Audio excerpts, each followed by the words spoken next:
next guest is a contributing editor for This American Life on National Public Radio and the author of this very smart, very funny book, The Partly Cloudy Patriot. Please welcome Sarah Vowell.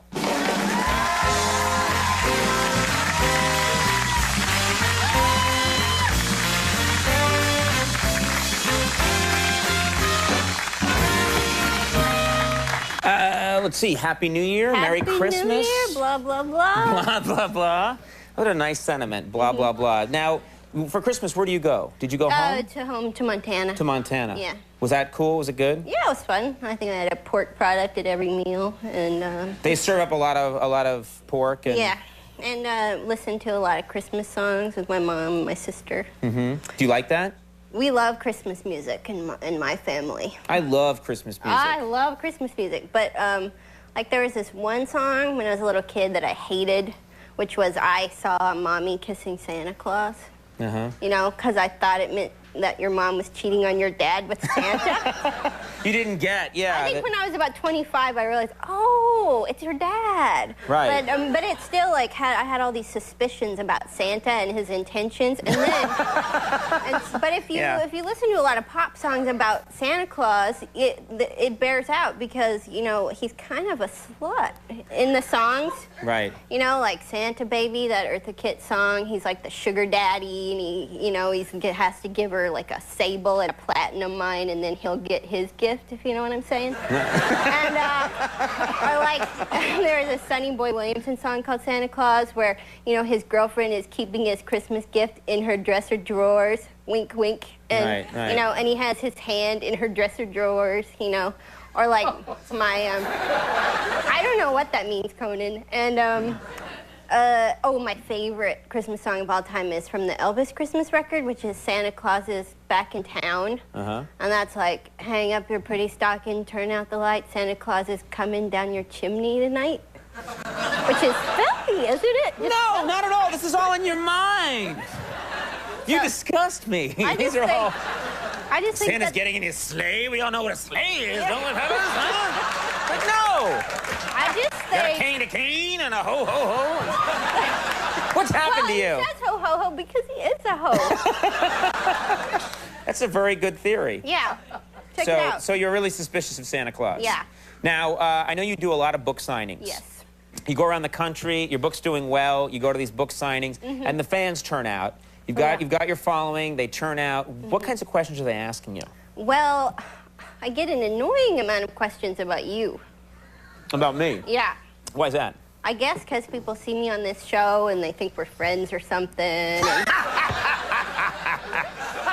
well, we are. Yeah. We are friends. Yeah.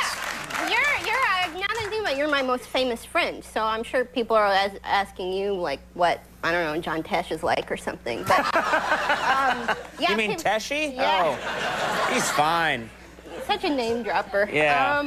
Yeah. I just like to work his name in. So no, but we are friendly. Yeah. We have similar hobbies and things. So people ask you, what do you tell American them? history. Do you tell them good stuff, like he's real macho and he smells nice and stuff I like always talk about your affinity for Abraham Lincoln.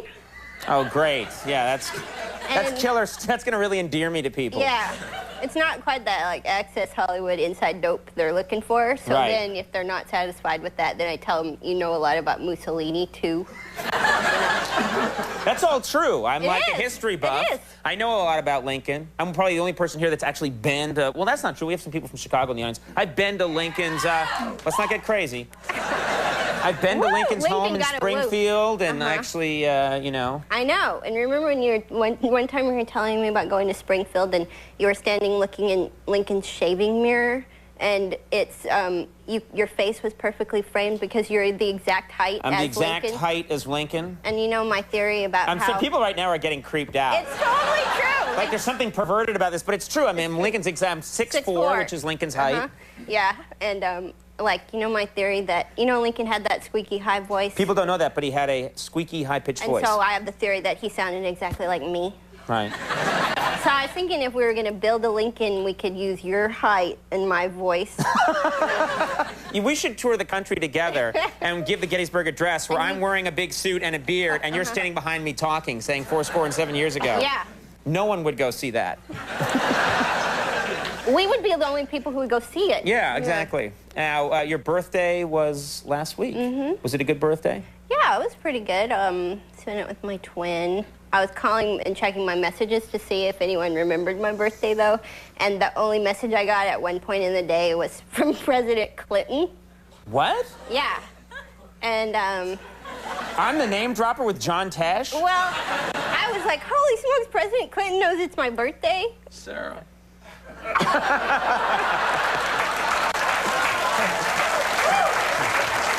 Daryl, sorry. Daryl, it was you all along. Daryl likes to call people as Clinton on their birthday. Why not? Sorry. But did he really call you? Well, it turned out to be this pre-recorded message about how he hopes I renew my membership in the Democratic Party.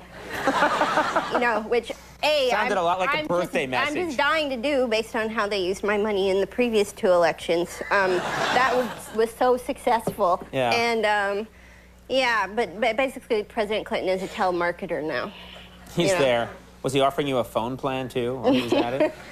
Have you met President Clinton? I met him this year. It was really exciting. I was at this party, and I was, like, you know, standing in the line to shake his hand, and I was trying to think, what will we talk about? Kind of like going on a talk show, you know? I wanted to have a good anecdote.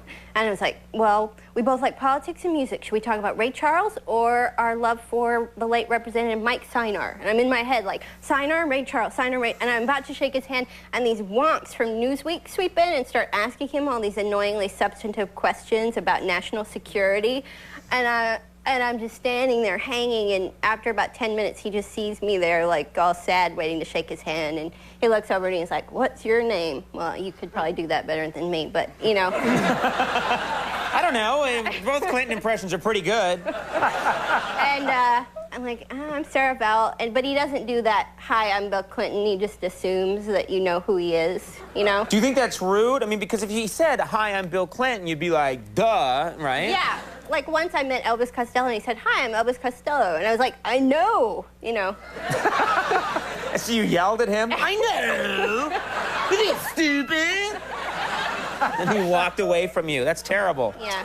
Well, the book is the Partly Cloudy Patriot. Where is this now on aren't you always following its progress on the web? Yeah, I was doing pretty well last week after C-SPAN. Right. So now this is going to pump it up even further. Yeah, I hope you... Go out and check the Partly Cloudy Patriot, everybody. Thank Sarah you. Vowell, Happy New Year. Thank you for being here. We'll be right back with Paul F. Tompkins. Stick around. That was really good. That was amazing.